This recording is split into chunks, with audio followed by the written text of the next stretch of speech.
Tony ক্রুজের যোগ্য উত্তরসূরির খোঁজে Real Madrid. জালে কি পড়বে ইংলিশ ফুটবলের নতুন তারকা?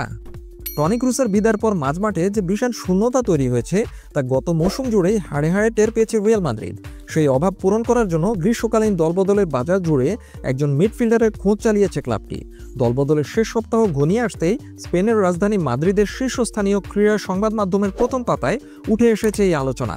যদিও Dean Huijsen, Alvaro Carreras, Trent Alexander Arnold এবং ফ্রাঙ্কো মাস্তান্তুয়ানোর মতো খেলোয়াড়দের পেছনে প্রায় 165 মিলিয়ন ইউরো খরচ করে ফেলার পর মনে হচ্ছিল রিয়াল মাদ্রিদের এবারের মতো দলবদলের কেনাকাটা শেষ।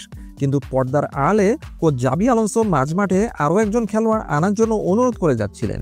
ম্যানচেস্টার সিটির রদ্রি হার্নান্দেজের নাম শোনা গেলেও সে সম্ভাবনা এখন অনেকটাই ক্ষীণ। রিয়াল মাদ্রিদের নজরে অ্যাডাম হুয়ারটন। স্প্যানিশ সংবাদ মাধ্যম ডিয়ারিও এএস এর তথ্য অনুযায়ী রিয়াল মাদ্রিদ এখন ক্রিস্টাল প্যালেস এবং ইংল্যান্ডের তরুণ মিডফিল্ডার অ্যাডাম হুয়ারটনের পরিস্থিতির উপর কড়া নজর রাখছে।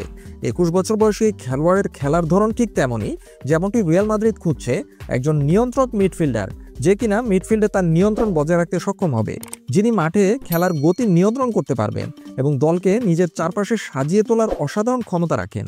অবশ্য হুয়ারটনের দৌড়ে রিয়াল মাদ্রিদ একাই নয়, ম্যানচেস্টার সিটি, ম্যানচেস্টার ইউনাইটেড এবং লিভারপুলের মতো বড় ক্লাবগুলোও এই ইংলিশ তারকার উপর নজর রাখছে।